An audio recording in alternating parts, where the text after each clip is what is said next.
अध्याय 24 मेरा संन्यास ग्रहण। स्वामी संस्थान के अंतर्गत। गुरुदेव, मेरे पिताजी मुझसे बंगाल नागपुर रेलवे में एक अधिकारी का पद ग्रहण करने के लिए आग्रह कर रहे हैं, परंतु मैंने साफ मना कर दिया है। फिर मैंने आशा के साथ आगे कहा, गुरुदेव, क्या आप मुझे स्वामी परंपरा की संन्यास दीक्षा नहीं देंगे? मैं अनुनयपूर्वक अपने गुरु की ओर देखता रहा। विगत वर्षों में मेरे निश्चय की गहराई की परीक्षा लेने के लिए उन्होंने मेरे इसी अनुरोध को कई बार ठुकरा दिया था, परंतु आज अनुग्रहपूर्ण मुस्कान उनके मुखमंडल पर आ गई। ठीक है, कल मैं तुम्हें संन्यास दीक्षा दे दूंगा। फिर शांत भाव से वे कहते गए, मुझे खुशी है कि संन्यास ग्रहण करने की इच्छा पर तुम अटल रहे। लहरी महाशय प्राय कहा करते थे, अपने जीवन के वसंत में यदि तुम ईश्वर को आमंत्रित नहीं करोगे तो तुम्हारे जीवन के शिशिर में वे तुम्हारे पास नहीं आएंगे। प्रिय गुरुदेव, मैं आप ही की भांति स्वामी परंपरा में शामिल होने की अपनी इच्छा को कभी नहीं छोड़ सकता था। असीम स्नेह के साथ उनकी ओर देखते हुए मैं मुस्कुराया। अविवाहित पुरुष प्रभु से संबंधित बातों की चिंता में रहता है कि कैसे वह प्रभु को प्रसन्न करें, परंतु विवाहित पुरुष संसार की बातों की चिंता में रहता है कि कैसे वह अपनी पत्नी को प्रसन्न करे। मैंने अपने अनेक मित्रों के जीवन का विश्लेषण किया था, जिन्होंने कुछ आध्यात्मिक साधना करने के बाद विवाह कर लिया था। सांसारिक जिम्मेदारियों के सागर में कूद पड़ने के बाद गहरा ध्यान करने के अपने संकल्पों को वे भूल गए थे। प्रभु को अपने जीवन में द्वितीय श्रेणी का स्थान देने की मैं कल्पना भी नहीं कर सकता था। वे ही तो समस्त ब्रह्मांड के स्वामी हैं, जो जन्म जन्मांतर में मनुष्य पर वरदानों की वर्षा करते आ रहे हैं, और इस कृपा वर्षा के बदले मनुष्य उन्हें केवल एक ही चीज़ दे सकता है, अपना प्रेम, जो देने या ना देने की उसे पूर्ण छूट है। सृष्टि के अणु परमाणुओं में अपनी उपस्थिति को रहस्य के आवरण में छिपाए रखने के लिए अनंत उपायों की योजना के जो कष्ट सृष्टिकर्ता ने उठाए हैं, उसमें उसका केवल एक ही उद्देश्य हो सकता है, उसकी एक ही भावुक इच्छा हो सकती है कि मनुष्य स्वेच्छा से उसकी तलाश करे। प्रत्येक प्रकार की विनम्रता के कौन से मखमली दस्ताने द्वारा उसने सर्वशक्तिमत्ता के अपने वज्र हस्त को छिपाया नहीं है। अगला दिन मेरे जीवन का सबसे अविस्मरणीय दिन था। मुझे याद है कि कॉलेज से ग्रेजुएट होने के कुछ सप्ताह बाद ही, यह सन 1915 के जुलाई महीने का एक गुरुवार था, अपने श्री रामपुर आश्रम के भीतर के एक बरामदे में श्री युक्तेश्वर जी ने एक श्वेत रेशमी वस्त्र को संन्यास धर्म के परंपरागत गेरुए रंग में डुबाया। जब वस्त्र सूख गया तो मेरे गुरु ने उसे एक सन्यासी के वस्त्र के तौर पर मेरे बदन पर लपेट दिया। किसी दिन तुम पश्चिम में जाओगे, जहाँ रेशमी वस्त्रों को पसंद किया जाता है, उन्होंने कहा। उसी के प्रतीक स्वरूप मैंने तुम्हारे लिए परंपरागत सूती वस्त्र के स्थान पर यह रेशमी वस्त्र चुना है। भारत में जहाँ सन्यासी अपरिग्रह वृत्ति का व्रत लेते हैं, रेशमी वस्त्र परिधान किया हुआ स्वामी शायद ही कभी दिखाई देगा, परंतु अनेक योगी रेशमी वस्त्र पहनते हैं, क्योंकि रेशमी वस्त्र शरीर के कुछ सूक्ष्म प्रवाहों को सूती वस्त्रों की अपेक्षा अधिक अच्छी तरह से रोक कर रखते हैं। मुझे अनुष्ठान, संस्कार आदि के कर्म कांड में कोई रुचि नहीं, श्री युक्तेश्वर जी ने कहा। मैं तुम्हें विद्वत पद्धति से संन्यास दीक्षा दूंगा। विविधशा या संन्यास की अध्युपांत अनुष्ठान संस्कार युक्त दीक्षा में एक हवन विधि भी होती है, जिसमें प्रतीकात्मक अंत्येष्टि क्रियाक्रम, श्राद्ध आदि किया जाता है। दीक्षा लेने वाले शिष्य के स्थूल देह को मृत एवं ज्ञानाग्नि में भस्मीभूत माना जाता है। तत्पश्चात नव दीक्षित सन्यासी को एक महावाक्य दिया जाता है, जैसे अयमात्मा ब्रह्म अथवा तत्वमसि अथवा अहम ब्रह्मास्मि। परंतु सादगी प्रेमी श्री युक्तेश्वर जी ने सभी औपचारिक विधियों को छोड़ दिया और केवल मुझे एक नया नाम चुनने को कहा। नाम चुनने का अधिकार मैं तुम्हें ही देता हूँ, उन्होंने मुस्कुराते हुए कहा। योगानंद। मैंने एक पल सोचने के बाद कहा, इस नाम का अर्थ है ईश्वर के साथ मिलन द्वारा आनंद। तथास्तु। तुम्हारे पारिवारिक नाम मुकुंद लाल घोष को छोड़कर अब से तुम स्वामी परंपरा की गिरी शाखा के योगानंद कहलाओगे। श्री युक्तेश्वर जी के चरणों में सिर नवाते हुए जब प्रथम बार उनके मुंह से मैंने अपना नया नाम सुना तो मेरा हृदय कृतज्ञता से भर उठा। कितने प्रेम पूर्वक उन्होंने अथक परिश्रम किया था ताकि बालक मुकुंद एक दिन स्वामी योगानंद में परिणत हो सके। मैं आह्लादित होकर श्री शंकर के एक लंबे स्तोत्र के कुछ श्लोक गाने लगा। मनोबुद्ध अहंकार चित्तान्निनाहम न च श्रोत्र जिह्वे न च घ्राण नेत्रे न च व्योम भूमिर्न तेजो न वायु आनंद रूप शिवोहम शिवोहम न मृत्युर्न शंका न मे जाति भेदः पिता नैव मे नैव माता न जन्मः बंधुर्न मित्रं गुरुर्नैव शिष्य चितानंद रूपः शिवोहम शिवोहम अहम निर्विकल्पो निराकार रूपो भूतवाच्च सर्वेतर सर्वेन्द्रियाणां न चासंगतं नैव मुक्तिर्न बंधः चितानंद रूपः शिवोहम शिवोहम। प्रत्येक स्वामी भारत में अनंत काल से सम्मानित संन्यास परंपरा से संबंध रखता है। इसका वर्तमान रूप में पुनर्गठन शताब्दियों पूर्व शंकराचार्य ने किया था और तभी से निरंतर अखंड रूप से आदरणीय आचार्यों की एक परंपरा इसके शीर्ष पद पर आसीन रही है। शायद 10 लाख तक सन्यासी स्वामी संप्रदाय में हैं। इस संप्रदाय में प्रविष्ट होने के लिए एक शर्त यह होती है कि उन्हें किसी ऐसे पुरुष से ही दीक्षा लेनी पड़ती है जो स्वयं स्वामी है। इस प्रकार स्वामी संप्रदाय के सभी सन्यासी एक ही गुरु आदि शंकराचार्य से जुड़े होते हैं। वे अपरिग्रह ब्रह्मचर्य तथा संघ प्रमुख या आध्यात्मिक प्रमुख की आज्ञा के पालन का व्रत लेते हैं। कैथोलिक ईसाई संन्यास संप्रदाय अनेक बातों में उनसे कहीं अधिक प्राचीन स्वामी संप्रदाय से मिलते जुलते हैं। स्वामी अपने नए नाम के आगे एक ऐसी उपाधि लगाता है जिससे स्वामी संप्रदाय की 10 शाखाओं में से किसी एक के साथ उसके जुड़े होने का परिचय मिलता है। इन 10 शाखाओं में या 10 नामियों में एक शाखा है गिरी, जिससे स्वामी श्री युक्तेश्वर जी गिरी और उनका शिष्य होने के नाते मैं स्वयं संलग्न हूँ। अन्य शाखाएं हैं सागर, भारती, पुरी, सरस्वती, तीर्थ, अरण्य, आश्रम, वन और पर्वत। स्वामी का संन्यास आश्रम का नाम, जिसके आगे साधारणतः आनंद लगा होता है, किसी विशिष्ट मार्ग, अवस्था या आध्यात्मिक गुण जैसे प्रेम, ज्ञान, विवेक, भक्ति, सेवा, योग के द्वारा मुक्ति प्राप्त करने की उसकी आकांक्षा का द्योतक होता है। उसके नाम के बाद लगने वाली 10 नामी में से एक उपाधि प्रकृति के साथ उसकी समरसता का प्रतीक होती है। समस्त मानव जाति की निस्वार्थ सेवा तथा व्यक्तिगत संबंधों एवं महत्वाकांक्षाओं के त्याग के आदर्श के कारण अधिकांश स्वामीगण भारत में और कभी कभी विदेशों में भी सक्रिय रूप से मानवतावादी एवं शैक्षणिक कार्यों में लग जाते हैं। जाति, पंथ, वर्ण, वर्ग, वंश या स्त्री पुरुष का भेदभाव छोड़कर स्वामी विश्व बंधुत्व के आदर्श पर चलता है। परम ब्रह्म के साथ संपूर्ण एक रूप हो जाना ही उसका लक्ष्य होता है।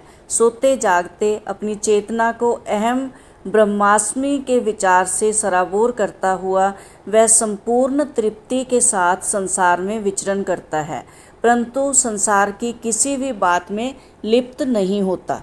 केवल इसी ढंग से वह अपनी स्वामी पदवी को सार्थक कर सकता है, जिसका अर्थ होता है स्व या अपनी आत्मा के साथ एक रूप होने का प्रयास करने वाला। श्री युक्तेश्वर जी स्वामी भी थे और योगी भी। पूज्य स्वामी संप्रदाय से जुड़ा होने के कारण स्वामी बना हर सन्यासी योगी नहीं होता। जो ईश्वर साक्षात्कार के लिए किसी वैज्ञानिक प्रविधि का अभ्यास करता हो वही योगी होता है।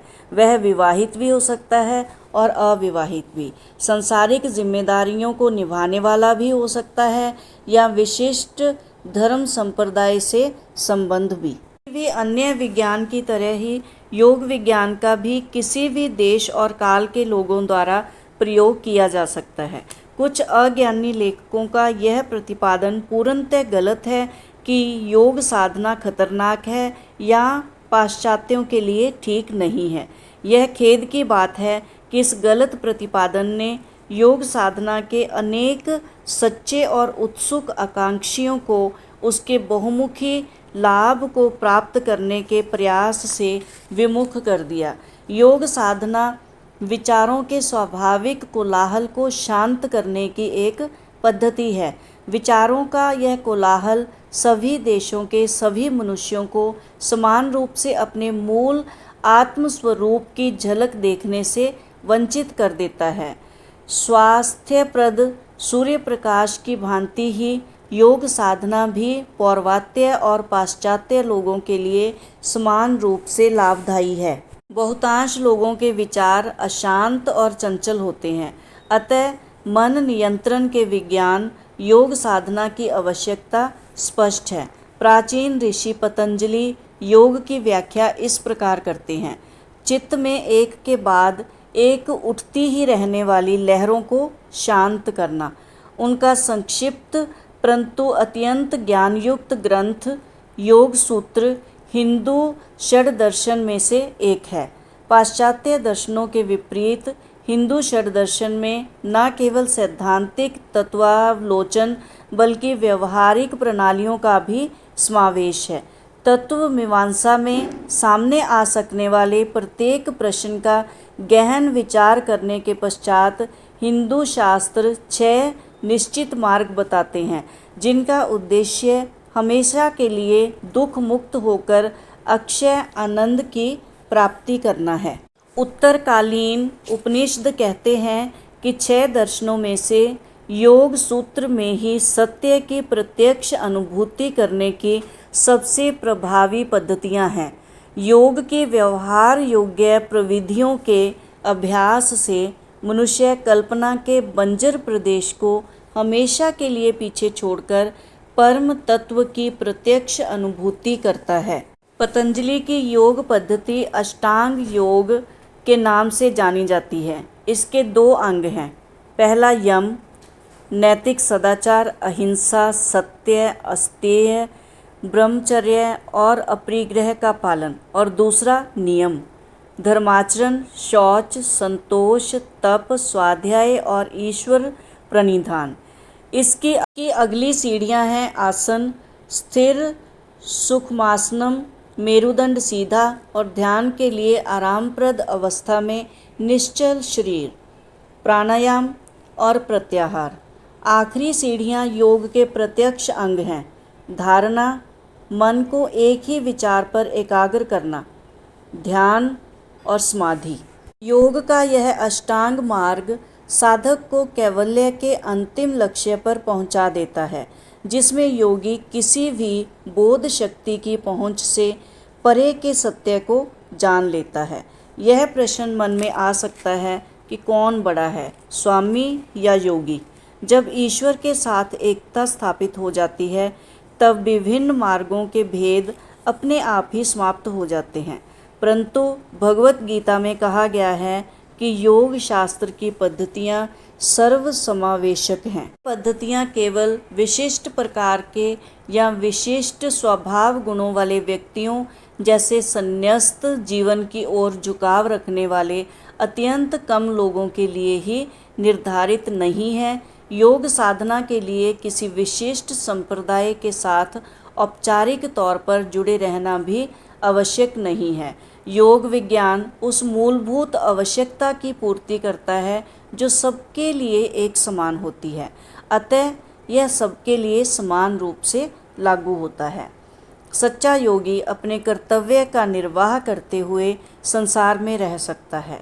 वहाँ वह पानी पर तैरते मक्खन की तरह होता है, आसानी से पतला बनाए जा सकने वाले अनुशासन विहीन मानव जाति रूपी दूध की तरह नहीं। यदि मनुष्य अपने अहंकार की इच्छा वासनाओं में मानसिक रूप से लिप्त ना हो और जीवन में अपनी भूमिका को केवल ईश्वर का एक स्वैच्छिक माध्यम बनाकर अदा करे, तो सांसारिक कर्तव्यों को निभाने के लिए उसे ईश्वर से अलग होने की आवश्यकता नहीं रहती। अमेरिका या यूरोपीय देशों में या अन्य अहिंदू देशों में रहने वाले ऐसे कई महान लोग आज इस संसार में हैं जिन्होंने योगी या स्वामी जैसे शब्द कभी सुने भी नहीं होंगे, परंतु फिर भी वह इन शब्दों के जीते जागते उदाहरण हैं। मानव जाति की निस्वार्थ सेवा करने के कारण या मनोवेगों और विचारों पर पूर्ण नियंत्रण होने के कारण या ईश्वर पर एकनिष्ठ प्रेम होने के कारण या एकाग्रता की तीव्र शक्ति के कारण वे एक अर्थ में योगी ही हैं, क्योंकि उन्होंने अपने समक्ष योग का लक्ष्य निर्धारित कर लिया है, आत्म संयम। यदि इन लोगों को योग का निश्चित विज्ञान सिखाया जाए जिसके अभ्यास से मनुष्य के मन और जीवन की दिशा पर अधिक सचेत नियंत्रण प्राप्त हो जाता है, तो ये लोग और अधिक ऊंचे उठ सकते हैं। कुछ पाश्चात्य लेखकों ने योग शास्त्र के बारे में ऊपरी तौर पर गलत धारणा बना ली, परंतु इन लोगों ने कभी भी योग का अभ्यास करके नहीं देखा है। योग के सम्मान में प्रकट किए गए अनेक विचारशील वक्तव्यों में से यहाँ स्विट्जरलैंड के प्रख्यात मानस शास्त्री डॉक्टर C.G. युंग के विचार उल्लेख करने योग्य हैं। डॉक्टर युंग लिखते हैं, जब कोई साधना प्रणाली अपने को वैज्ञानिक पद्धति कहकर प्रस्तुत करती है तो पश्चिम में अनुयायी मिलने के प्रति वह निश्चिंत हो सकती है। योग साधना इस पर खरी उतरती है। नवीनता के आकर्षण और आधी समझी गई बात के प्रति अनुभूत होने वाली जिज्ञासा के अतिरिक्त भी योग को अनेकानेक अनुयायी मिल सकने के अच्छे खासे कारण हैं। योग नियंत्रित अनुभूति की संभावना प्रस्तुत करता है और इस प्रकार तथ्यों की विज्ञाननिष्ठ आवश्यकता की पूर्ति करता है, और इसके अलावा उसकी व्यापकता और गहराई, उसकी श्रद्धास्पद आयु, उसका सिद्धांत और पद्धति जिसमें जीवन की हर अवस्था का समावेश है, इन सब के कारण योग स्वप्नातीत संभावनाओं का अवसर प्रदान करता है। प्रत्येक धार्मिक या दार्शनिक साधना में मनोवैज्ञानिक अनुशासन या मानसिक आरोग्य प्रणाली होती है।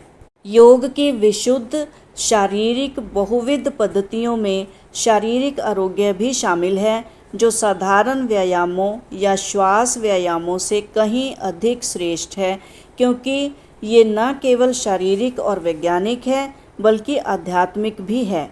शरीर के अंगों का व्यायाम करने के साथ साथ इसमें साधक उन्हें पूर्ण रूप से आत्मा के साथ एकाकार करता है, जैसा कि उदाहरण के लिए प्राणायाम में होता है। प्राण श्वास भी है और ब्रह्मांड की सक्रिय शक्ति भी। धारणाओं पर योग आधारित है। उन धारणाओं के ज्ञान के बिना योग साधना विशेष प्रभावकारी नहीं होती। यह साधना शारीरिक और आध्यात्मिक पहलुओं में असामान्य रीति से सामंजस्य स्थापित कर देती है। पूर्व में जहाँ ये संकल्पनाएं और पद्धतियाँ विकसित हुई और जहाँ हजारों वर्ष की अखंड परंपरा ने आध्यात्मिक नींव तैयार कर दी है, मुझे पूर्ण विश्वास है कि योग शरीर और मन दोनों को इस प्रकार एकीभूत कर देने की सर्वांगपूर्ण समुचित पद्धति है कि उसके बारे में कोई शंका ही नहीं रहती। शरीर मन की यह युति एक ऐसी मनोवैज्ञानिक अवस्था उत्पन्न करती है कि उस अवस्था में अतीन्द्रिय अनुभूति संभव हो जाती है। पश्चिम में भी वह दिन अब निकट आ रहा है जब आत्म संयम के आंतरिक विज्ञान की उतनी ही आवश्यकता महसूस होगी जितनी कि बाहरी प्रकृति पर विजय की। अब वैज्ञानिक दृष्टया निर्विवाद रूप से सिद्ध हुए इस सत्य के साथ कि घन पदार्थ वास्तव में और कुछ ना होकर केवल ऊर्जा शक्ति का घनीभूत रूप है, इस आणविक युग में मनुष्य का मन अधिक संयमी और विस्तृत होगा। पत्थरों और धातुओं में निहित शक्तियों से कहीं अधिक महान शक्तियों को मानवीय मन अपने अंदर उन्मुक्त कर सकता है और उसे करना चाहिए, ताकि कहीं अभी अभी बंधन मुक्त हुआ पदार्थ आणविक पलटकर जगत का विवेकहीन विनाश न कर दे। अणुबम के विषय में मानव जाति की चिंता का एक अप्रत्यक्ष लाभ यह हो सकता है कि योग विज्ञान में लोगों की व्यवहारिक रुचि बढ़ जाएगी, तो सच्चे अर्थ में बम से रक्षा का आश्रय स्थान है। अध्याय 24 समाप्त।